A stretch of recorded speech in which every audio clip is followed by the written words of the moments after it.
Sorry पप्पा. एकाच घरात, एकाच छताखाली, एकाच रूममध्ये तुमच्या 3 मुली आत्महत्या करतात आणि याची खबर तुम्हाला लागतच नाही.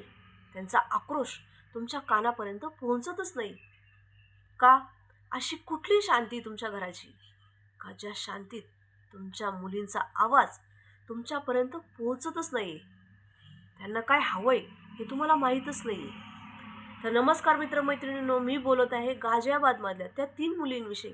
त्यांनी आत्महत्या केली त्यांच्याच घरात, एका रूममध्ये. एकत्र खात होत्या, एकत्र पित होत्या, एवढंच नव्हे तर एकत्र झोपत होत्या. मग आत्महत्याचं असं काय कारण होतं का त्यांनी एवढं टोकाची भूमिका घेतली?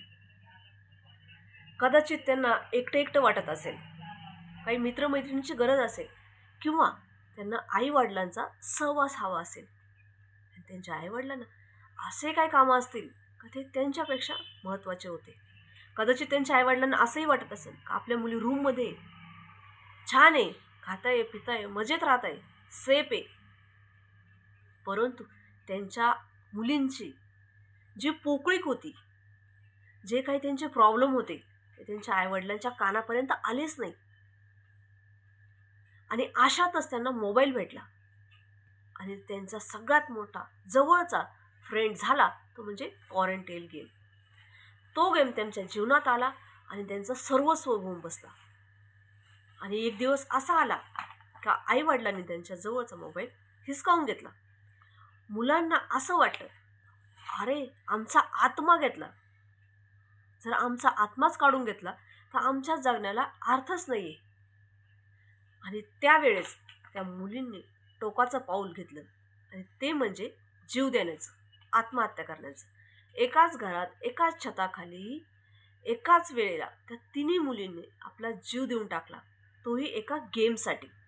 म्हणून म्हणते, तुमच्या मुलांना अगदी जवळ घ्या, त्यांचे प्रॉब्लेम सॉल्व करा, त्यांना मैदानी खेळ खेळायला लावा, मोबाईलच्या दुनियेपासून लांब ठेवा.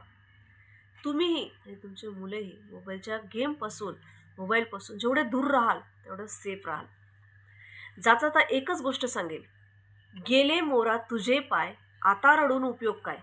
झालेली गोष्ट भरून येणार नाही आहे, परंतु अशी गोष्ट वारंवार होऊ नये याच्यासाठी आपण सगळ्यांनी पाऊल उचलायचे, मोबाईलपासून दूर राहायचे. सगळ्यांनी निसर्गाच्या सानिध्यात आपल्या मुलांना खेळायला शिकवा आणि मोकळं राहा त्यांच्याबरोबर. माझा व्हिडिओ आवडल्यास एक लाईक, एक शेअर माझ्या व्हिडिओसाठी. आणि नवीन असाल तर नक्की सबस्क्राईब करा. असेच नवनवीन कॉन्टेंटचे व्हिडिओ रोज सरला टॉक्सवर बघत राहा. नमस्कार.